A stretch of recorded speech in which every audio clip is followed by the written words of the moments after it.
We're going to get digging. Haha. Unearth your family photo gems. I'm expecting this to be about a half an hour. Thank you for joining me. Let's get started. Okay, does this sound familiar to you? You're standing in the basement doorway and you see them. The dusty, musty cardboard boxes and plastic bins of family photos. A wave of exhaustion and frustration and guilt washes over you yet again. What are you gonna do with all of these things? So I got some good news. You have some choices. Firstly, you can turn around, shut the door, go upstairs, and pour yourself a glass of wine. You can take them all out to the street on trash day. You can send them all to your sister who just really annoyed you the other day.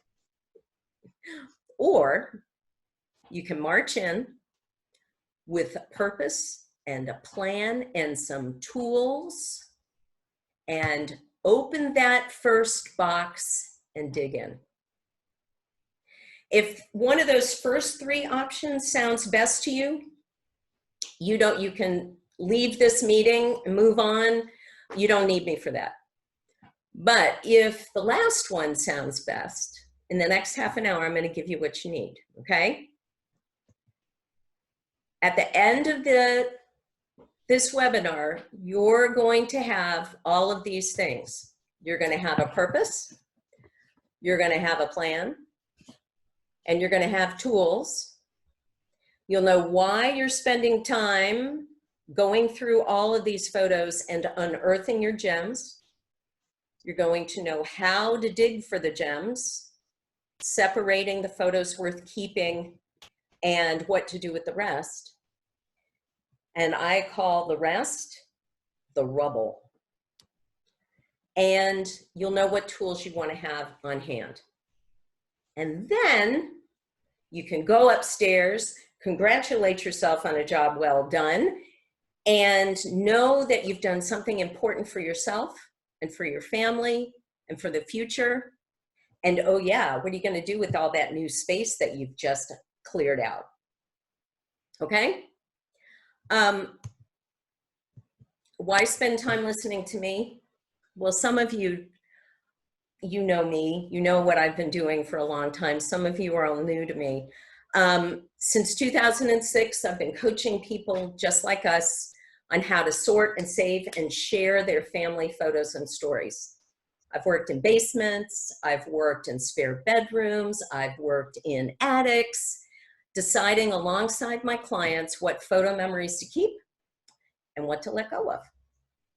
My team has scanned literally tens of thousands of gems to create digital copies for preservation and for sharing. In my decades-long career, I've seen a lot, and I'm really hardwired to enable people to do this really important work of photo storytelling. As my high school friend Catherine commented to me in 2006, "Jiffy, you're still doing yearbook." Yeah, no surprise, I was the editor, guilty as charged. All right, let's get started. I got a simple question for you. Why do you keep all of these photos? Why not just throw them out? There's no law saying you can't. Why are they valuable to you? You need to be clear on this because this sorting thing typically takes a lot of time and effort. So it's a time for a bit of audience participation. I want you to close your eyes and I want you to picture in your mind's eye a favorite family photo.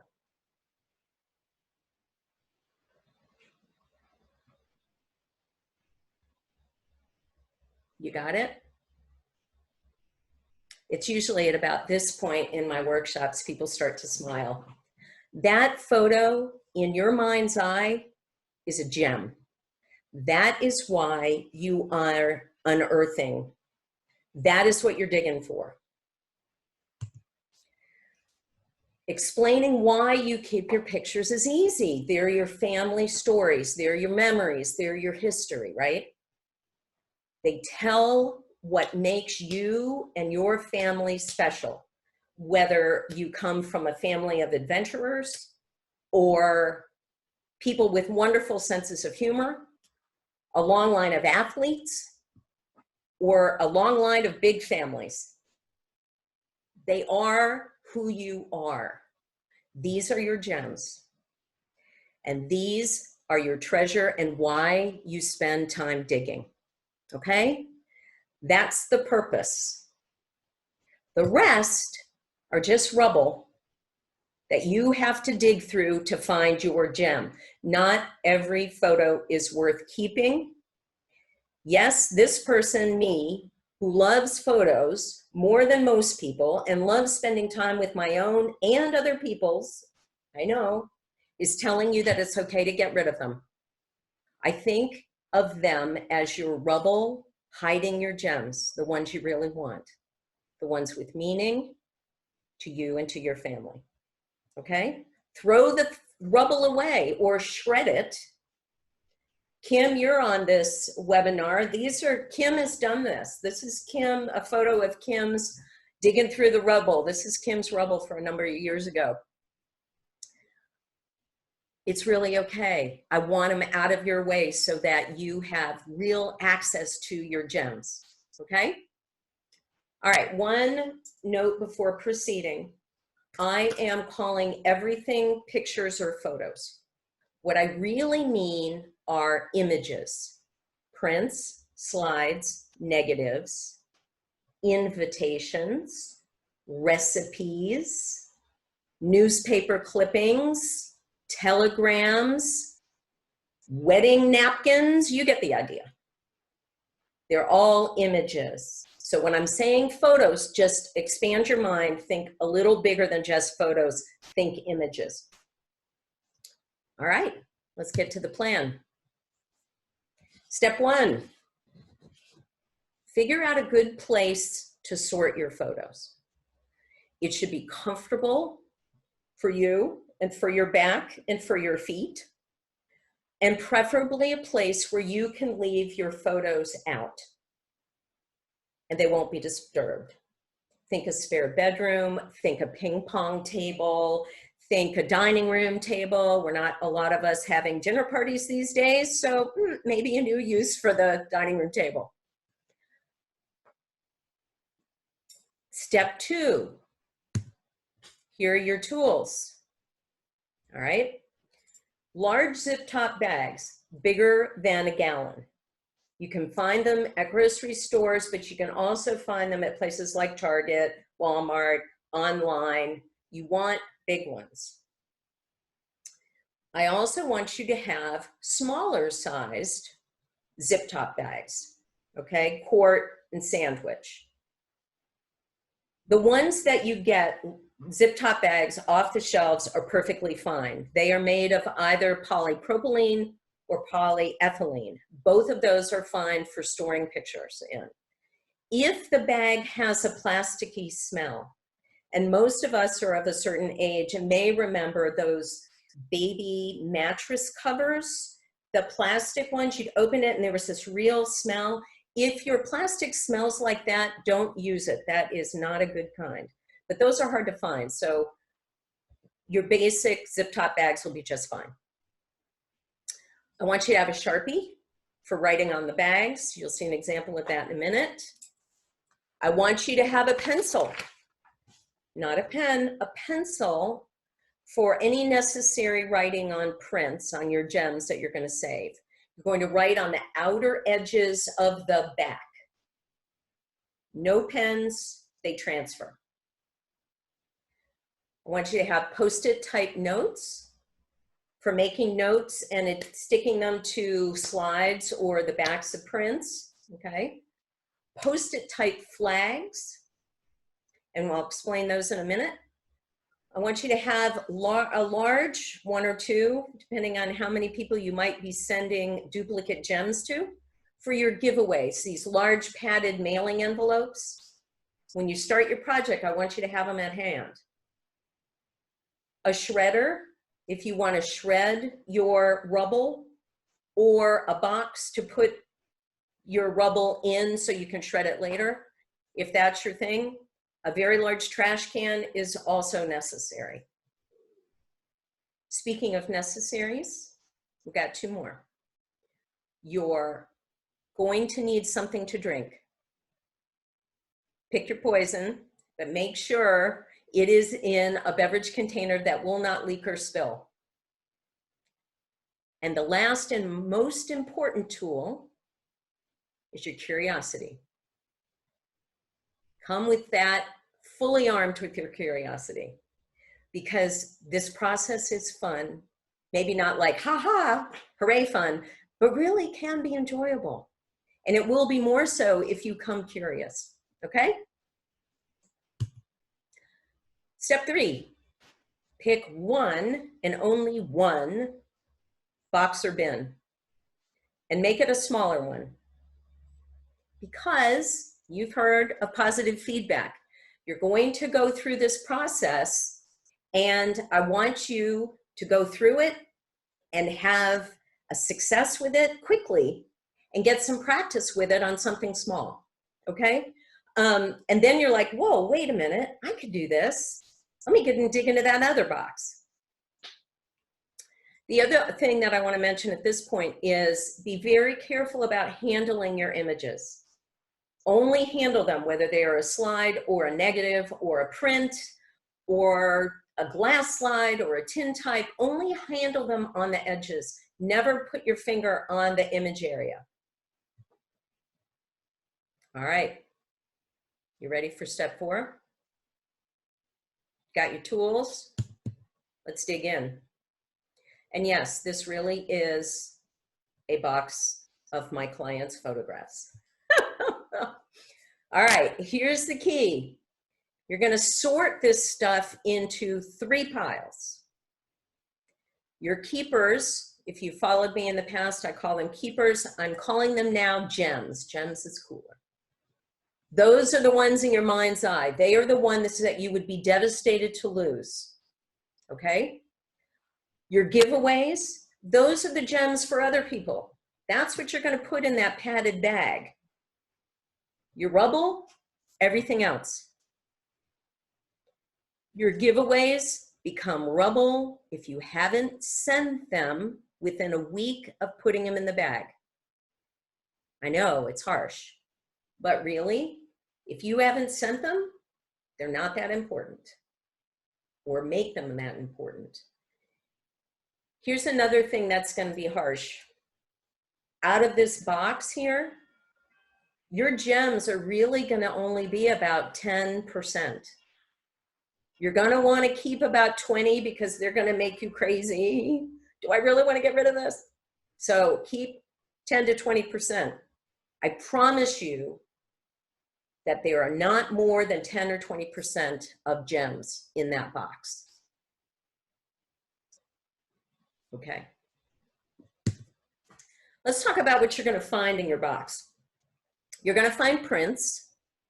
First thing you're going to do, especially if you find envelopes, is you're going to separate out the duplicates. Open the envelope, separate out the duplicates, set them aside, get them out of your way. They are either to be shared or they're rubble. I don't want you to have to deal with them. Then review the remaining picks. Are there any gems in there? Put them in your large zip top bag. Don't worry about organizing them now. Just put them in that large zip top bag. If you want to do a little organization, write on with your Sharpie, like this example here, 1940 to 1949, write something on the outside of the bag and use multiple bags. But don't get all knotted up about organizing right now. All we're doing is digging for gems. Everything else, if it's not a gem and not a giveaway, is rubble. Toss it or shred it. It's in your way. It's keeping you from being with those photos that you saw in your mind's eye that you know are important. I know it seems harsh, but I promise the more you do this, the easier it's going to be. Okay? Trust me on this. You're going to have some prints that are in albums. That's what those flags are for. I want you to mark your gems and albums with a flag to the side, not on the picture, unless it's covered in plastic, like those 1970s ones that are sticky. You can put the flag on top of that. But then I want you to put a flag on that page in the album so you know you've got a gem on that page. Everything else is, say it with me, rubble. You're also going to probably come across what I call curated albums or scrapbooks. And some of these might be like this delightful one we have in-house right now from a client, that are those black construction paper albums that were all the rage in the 20s and 30s and 40s with the white writing, and they've got, you know, the photos in the corners, the corner photo holders. It may be that that whole page is a gem, in which case I wanted you to take that flag, write whole on it, W-H-O-L-E, stick it on that page. And that will tell you, I am saving this whole page. It may be that you don't care about any but one of the photos in this curated album. Mark it like the other ones. Put a flag to the side of the photo and put a flag on that page, okay? The rest is rubble. Negatives. This is where I get in a lot of trouble with people. If you're like 99% of us, if you have a print, you don't need the negative. Yes, I know they're first generation. Liz Wilson, who is on this call, is an amazing amateur photographer. She is like gritting her teeth right now. She's like, no, Jiffy, I took these. All right, Liz, you're in the 1%. But the 99% of us, you don't need it if you have the print. Toss it or shred it. Get rid of all the negatives. Easy peasy. If you're in the 1% and you are getting hives right now, here's what I want you to do. I want you to find the negative that goes with the print. That's your gem. I want you to commit another horrible crime, and that is cut the negative out of the strip, put it with the print in a zip top, one of the small sandwich zip top bags, and throw the rest of those negatives away. Heretic, I know. All right, this is the hardest one. These are the slides. I recommend for slides, for digging for gems and slides, to get a light box or a working projector with a working light bulb before you get started. You can find light boxes on like Craigslist or Nextdoor or something like that. That's where I got mine for next to nothing. You can also find projectors there. You can also find projectors. Oh, I am not running out of time. Don't do that to me. Excuse me. No, excuse me. Okay. You can find bulbs. If your first shot, though, before you get those, there are a couple things you can do. Throw away landscapes. If they don't have people in them, they're not worth keeping, with a few exceptions, like the old family home, the photos from, I don't know, 1940, you may want to keep that. But if most landscape slides are of trips that you didn't even go on, so get rid of them. We want photos with people. If the photos are obviously blurry or the black because the flash didn't go off or the film didn't advance correctly, those are easy to get rid of. The rest of them, you're going to need to take some time with unearthing the gems of that collection. Okay, as I promised, you know the purpose now, finding your gems. Here's one of mine. You also know the plan. Find a good place to sort. Gather your tools. Pick just one box or bin and dig in. And here are your tools. Zip top bags, a Sharpie and a pencil, Post-it type notes and flags, a large trash can and or a shredder, a covered beverage, and the most important thing, your curiosity. Okay. Now, you are doing this, and it's going to take time. The unearthing takes time, but the process could be fun, which is why the curiosity is essential. You are also taking the first steps by doing this to avoid a nightmare like Jeremy's. In the spring of 2008, a tornado plowed through Jeremy's neighborhood, tearing up trees and throwing down a few on his house. And then the rains followed. Jeremy and his wife and their dogs were safe, but the family photos were not. By the time he and his wife could get to them, the boxes of images were wet, the photos were stuck together, the albums were falling apart, and now everything was moldy. Their gems became the ones that they could save. And I know because Jeremy was my client, and we helped them with the next step, which is scanning.